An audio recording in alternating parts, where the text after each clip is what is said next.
Newsradio feels like it's from an alternate universe. It's a workplace sitcom and it's incredibly solid. I'd even call it a favorite of mine after watching the whole thing. It had 5 seasons, so it's not like it's particularly esoteric or short-lived, but that's not up to the titanic runs of some of its contemporaries, the likes of Frasier, Friends, and Seinfeld, or its competition, and scraped runs north of a decade long. I think it's just overall fondly remembered and nice. But as someone who considers himself pretty plugged into sitcoms and media zeitgeist, I never even heard of it until I was in my 20s. And maybe that's just because of the circles I was in not revolving near it, but it never made its rounds into the public consciousness the way other sitcoms seem to constantly and out of nowhere. Every 5 months or so, someone remembers a mid-tier sitcom that was never a champion, but is perfectly serviceable to great. They'll dig up happy endings or Coach, and post a screen cap that goes viral of a funny moment, and people find more, and there's this small renaissance. But something about Newsradio just feels like it was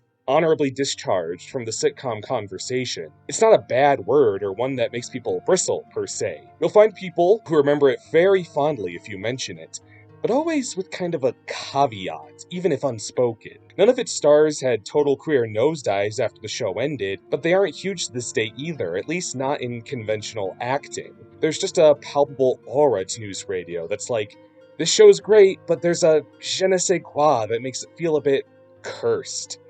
I've come to the conclusion that it might be, even a little. The circumstances that lead to the show's tone all the way to its downfall are fascinating, if not a bit morbid. Newsradio is a workplace comedy, and you've seen a ton of those, but a lot of those portray the boss of the workplace as the main character. I only recently noticed that many work sitcoms are about a higher-up or a leader dealing with zany employees and clients, a movement that I've recently noticed a rejection of, largely due to the fact that mathematically, only so many of us have been a boss or a leader.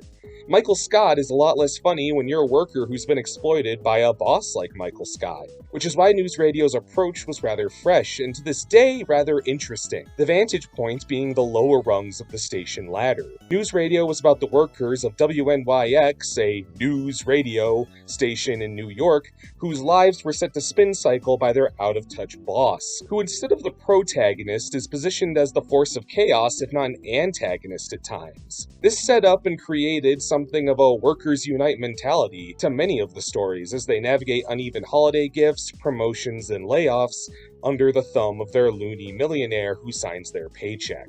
And if that sounds uplifting, it's more resonating than cheery. In fact, I rarely get the impression that the characters of Newsradio are truly friends. And while they aren't as subversively venomous to one another as, say, the Always Sunny crew, it's frequently suggested they often tolerate one another above all else. There's a realism to these dynamics in that I cannot fathom these characters meeting up outside of work, the exception that proves the rule being a budding romance between the two main characters, Dave and Lisa. The reality is, you won't always be super close with your coworkers. Sometimes it's strictly professional. A lot of the charm of Newsradio's is understanding that dynamic and seeing the joy still gleaned from the small moments that still persevere despite that. Even if they're not close friends, the characters sort of band together over the office pet rat, or even a small exchange smile in line for coffee. It's not a show that comes back around to a hidden emotional core or heart that often.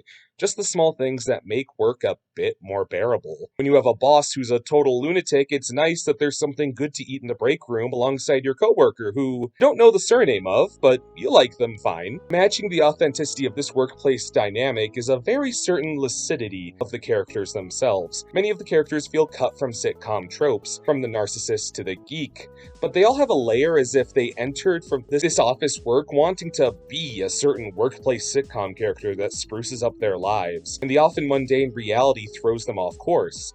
Take Beth, played by the tragically undersung Vicki Lewis, who read the script for the character that portrayed her as a ditzy secretary, and delivered her lines with sarcastic awareness, completely flipping the intention of the character.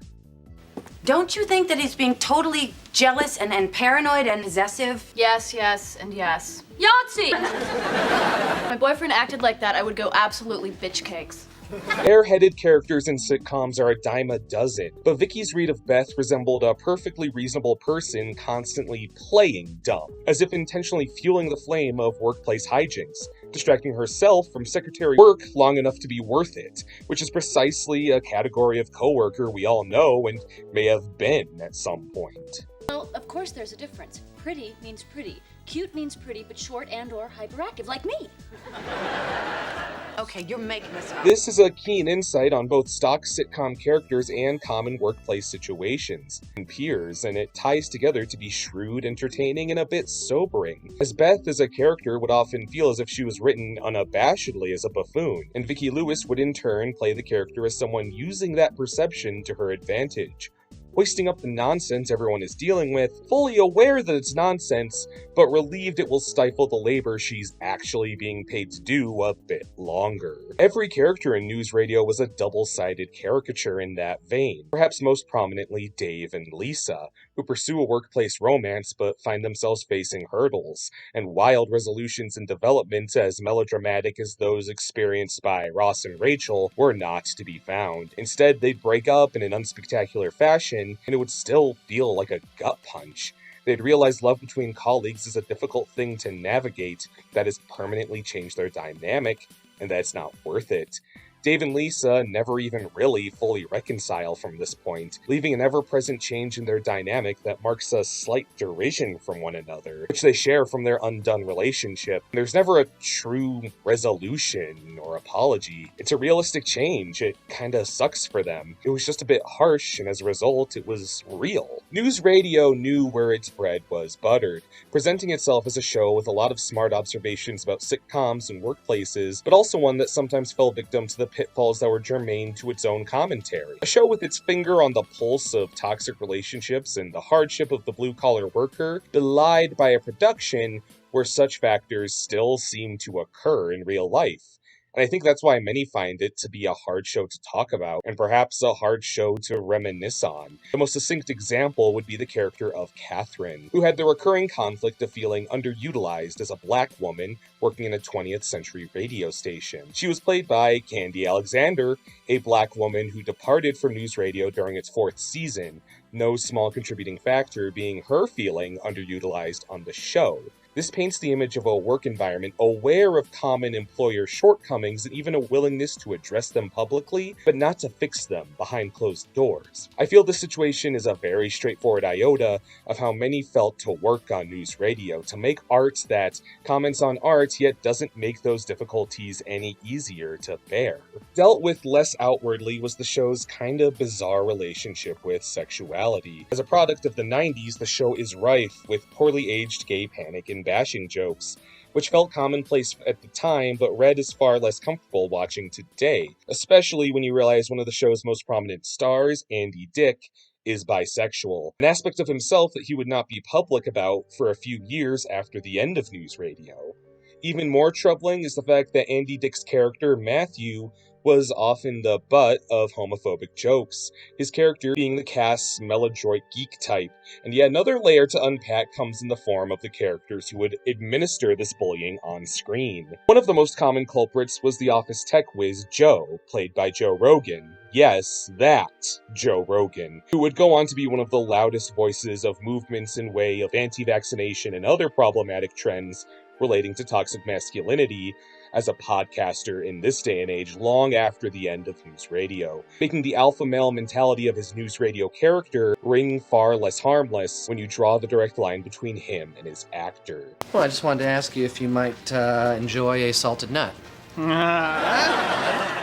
The other character was Bill, whose dynamic with Matthew was that of a bully and a put-upon underling. Matthew worshipped the ground Bill walked on, and Bill returned this affection with insults and ire. Beautiful, the gayest guys. And this relationship between the characters goes from irreverently silly to downright chilling when you explore the relationship between their actors, as Andy Dick would, by many accounts, be involved in Phil Hartman's darkest moments later on. Stick a pin in that notion because we're coming back to it. So what we have with black actors exploring the suppression of black peers without being compensated in a germane fashion, bisexual actors enduring homophobic dialogue directed at them from a character standpoint, and a crew of performers scripted to behave unscrupulously, if not with outright hostility hostility toward one another. I was not there to watch Newsradio be made on set, but I couldn't imagine the workplace was cheery. And this was likely agitated further by the show's constant mediocre ratings. Newsradio could be called a moderate cult hit at best, surviving season after season by the skin of its teeth, a notion that does not beget any kind of decent morale. The ire for this position held by the staff behind Newsradio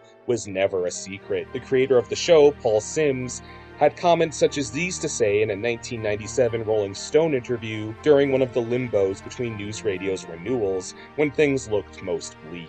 "I've got a lot of fucking theories, but no explanations as to why this show we're all so proud of is in the fucking toilet. I don't even mind being in the toilet, but I do mind not being appreciated by NBC. We're the lowest rated NBC sitcom. They killed the show, basically. I don't give a shit anymore. It's like, what can they do to me? Oh, Saturday night? Fine.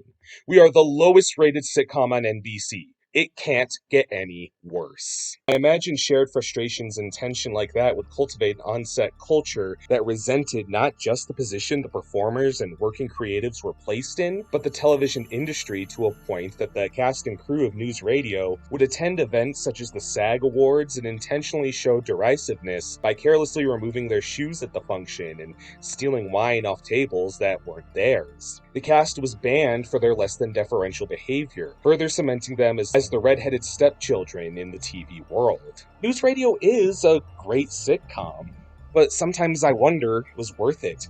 A cast and crew stressed by ratings at every corner, and actors scripted to bully one another, all to a point that a couple seasons of the show ended on very outwardly non-canonical Treehouse of Horror-style episodes that take place on outlandish what-if settings, like outer space and the Titanic, with punchlines largely consisting of the characters dying, as if bitter feelings toward the show were being very publicly dealt with. And I suspect feelings such as those would come to a head after the show's 4th season. I present now the final scene of Newsradio's 4th season, a retroactively uneasing sentiment from cast member Phil Hartman. Well, there you have it. Kind of a downer, huh? Especially with everyone dying and Matthew and I eating each other. It's just a TV show. None of us really died, right, gang? No. Hey, where's Dave? Oh, Dave drowned while we shot that last scene. Oh, so only one person died. The 5th and final season of Newsradio, immediately after that scene, continuity-wise, would open with the characters returning from a funeral service held for their colleague Bill, a writing choice made because Bill's actor, Phil Hartman, had died. On May 27, 1998, Phil was shot by his own wife, Bryn Omdahl, who took her own life soon after.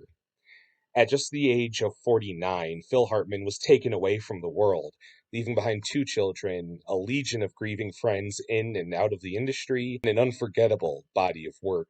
Those in circles familiar with animation likely look very fondly at his roles in The Simpsons and the English dub of Kiki's Delivery Service, while his work in the world of comedy on Saturday Night Live and aptly enough Newsradio is beyond reproach. The reason I illuminate this so heavily is that while Bryn Omdahl shot Phil, cocaine was also found within Bryn's system in the midst of investigation. Bryn was a recovering drug addict, 10 years sober but reintroduced to addiction when cocaine was shared with her by Phil's own castmate, Andy Dick. This part of the video is one I've struggled to articulate and decide how to handle. Of course, it is an extraordinary thing to pin someone's murder on someone, as many do the death of Hartman on Andy Dick for being so instrumental in Bryn's relapse, even at Andy's own admittance. I don't want this to become some trashy tabloid, but I do want to share how truly sordid this matter became on the set of Newsradio. After Hartman died, another comedian and friend of his, Jon Lovitz, was introduced playing a new character to fill the void left by Hartman.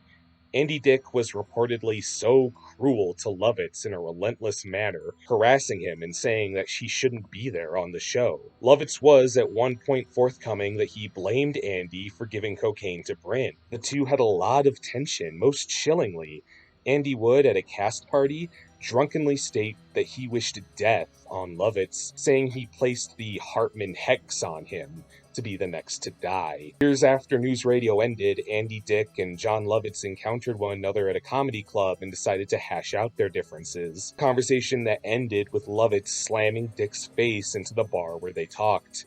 No matter how involved Andy Dick was with Hartman's death, the baggage of the matter undeniably bled onto the set of the show, to the point that his co-stars feared for their lives. And I can't help but think about this every time Phil Hartman, in character as Bill McNeil, would demean and bully Andy Dick's character Matthew, sometimes for qualities that perhaps rang true for a then-closeted Andy Dick.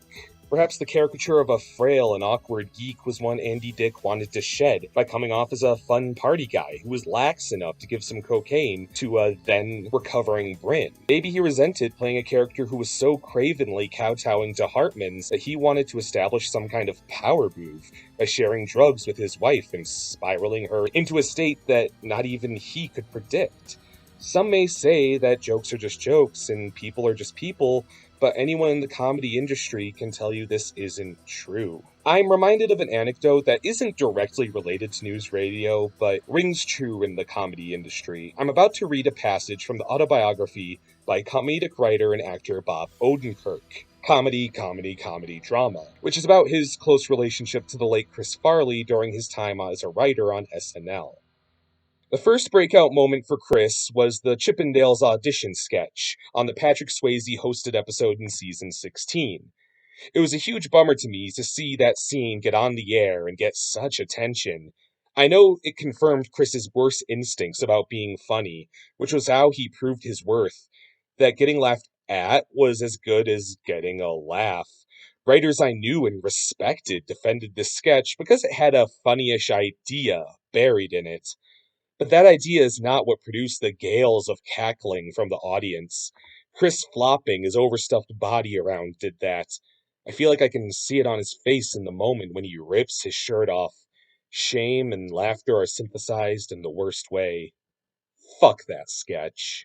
Bob Odenkirk guest starred on Newsradio, thanks likely in no small part to how much DNA that show shared with SNL. And I wonder if he saw the same pain in the cast's eyes that he did in Chris Farley's, knowing how many of them felt exploited, insulted, and threatened. Maybe Newsradio worked as a show about cynical characters because it was so authentically made by tragically cynical people. Maybe the final scene in Newsradio sums it up best. The final episode comes about when the radio station's boss, Jimmy James, decides to retire to New Hampshire, but he fears being lonely up there, which is why he offers his vast fortune to move every character in the show up to New Hampshire with him and give them all cushy livelihoods in exchange for keeping him company so far from home. Every single character in the office takes Jimmy up on this offer, with the exception of the realist, Dave, who is so grounded and steadfast to a fault that such a silly endeavor is something he refuses. Dave bids farewell to every other character he's gotten to know over the show's 5 seasons, as they leave to live carefree lives away from New York, and Dave scoffs at their flights of fancy. Everyone else sees Dave as a friend and wants him to join them, but Dave sends everyone else off while mocking them. Dave is alone in the office, till he finds one other person stay in New York, Matthew, who cloyingly clings to Dave in excitement of their narrow dynamic. And the series ends on a dread-filled Dave, horrified that a peer he once tolerated at best was now his only company. I don't want to speak for the cast and crew of Newsradio. Many of them look at the show fondly, and it's a great show, but that final sentiment of someone locked in work and ultimately forced to make the most of what was once a strictly professional relationship is haunting. The perfect relic of a show produced among so much resentment, ire, and ennui. We've seen the sitcom broken open and subverted countless times to reveal a dark underbelly of characters who are outward with their frustration and nihilism, but no show has manifested this element to horrifying real-life impact quite like Newsradio.